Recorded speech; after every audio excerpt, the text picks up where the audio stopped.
प्रशांत जी, आपके लिए तो ये बड़ी खुश की खबर होगी कि इन लोगों के गठबंधन में दरार पड़ रही है या इन लोगों में एकता नहीं है। ये खबर तो आपकी पार्टी को राहत दे रही होगी, या कुछ विचलन है आपको? देखिए देखिए ब्रजेश जी, हम लोग पहले दिन से ही कह रहे थे कि इस तरह का अलायंस जो है धरातल पर कहीं संभव नहीं। ना तो ये अलायंस पहले कभी था, ना आज है, ना ही हो पाएगा। आज ये देखिए 8-10 महीने लगभग हो रहे हैं, और इस अलायंस का आप मुझे अगर कोई बता सके कि इसका आउटकम आज तक क्या आ पाया है। इसके पहले भी 5 राज्यों में चुनाव हुए, क्या इन पार्टियों का अलायंस कहीं पर हो पाया? अखिलेश जी ने काफी प्रयास किए मध्य प्रदेश में अलायंस करने का। अखिलेश जी यहाँ तक तैयार थे कि ठीक है 4 सीटें भी मिल जाए इनके राज्य के जो नेता थे मध्य प्रदेश के। उसके बाद ही कमलनाथ जी ने कह दिया कि अखिलेश क्या है, अन्य राज्यों की तो बात भी छोड़ दीजिए। लोकदल भी कई सीटें वहां पे मांग रही थी राजस्थान में, लेकिन केवल लोकदल को एक सीट मिली जो ऑलरेडी भरतपुर की सिटिंग सीट थी। और जितने भी इनके रिजोल्यूशन लिए गए बैठक में भी निर्णय लिए गए, कुछ 11-12 पत्रकारों के उनकी डिबेट्स का बहिष्कार करने का निर्णय लिया गया। लेकिन उसके बाद इन्हीं पार्टियों के, कांग्रेस पार्टी के भी हों या मुख्यमंत्री पद के उम्मीदवार हों, वो लोग उन्हीं चैनल्स को इंटरव्यू देने लगे।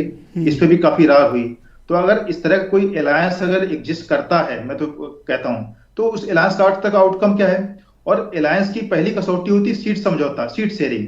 अभी तक तो सीट शेयरिंग की कहीं कोई बात हुई नहीं है। आप अगर खाली टीवी डिबेट्स में तो खाली अलायंस दिखता है ना ब्रजेश जी, धरातल पर कहीं दिख रहा हो तो बताइए भाई। इनको तो जो आपके मुताबिक कोई अलायंस तब बेहतर दिखता है या स्वस्थ होता है जब सीटें बढ़ जाएं? निश्चित तौर पर देखिए भाई, तो क्या आप मुझे बता सकते हैं कि आपने अनुप्रिया पटेल को, संजय निषाद को, ओम प्रकाश राजभर को कितनी सीटें दे दी? वो तो ऑलरेडी हमारे गठबंधन का पार्ट है ना। उनको तो सीटें बताइए, सीटें। अगर इनकी चिंता है कि ये स्वस्थ नहीं है तो अपने स्वास्थ्य का हाल बताइए। हमें किसी की चिंता करने की आवश्यकता नहीं, हम केवल अपनी पार्टी की चिंता करते हैं। और हमारे साथ जो अलायंस हैं सभी मजबूती के साथ टिके हुए हैं, चाहे विधानसभा में जो अलायंस थे, चाहे लोकसभा में। और हमने कभी आज तक किसी अलायंस को छोड़ा नहीं। अगर जो भी लोग गए किसी कारण से, अपनी इच्छा से गए, हमने किसी अलायंस को छोड़ा नहीं। आप वो तथ्य और तर्क दीजिए कि इनके यहाँ वैचारिक सहमति नहीं है, ये कभी एक नहीं थे, सीट नहीं बांट पा रहे हैं। तो सीट तो आप भी नहीं बांट पाए हैं अभी तक। हमारी सीटें तो बटी हुई है ना। अनुप्रिया जी की 2 सीटें हैं। पिछली बार निषाद पार्टी 1 सीट पे लड़ी थी, राजभर जी विधानसभा में हमारे साथ 17 में लड़े थे, उसके बाद चले गए। निषाद पार्टी को आप 1 सीट दे रहे हैं और अपना दल को 2 सीटें। नहीं, मैं ये नहीं दे रहा हूं। मैंने कहा पिछली बार हमारे ऑलरेडी पार्ट हैं। ये जहां इंडिया अलायंस की बात है, ये लोग, इनका अलायंस पिछले चुनाव में नहीं था ना।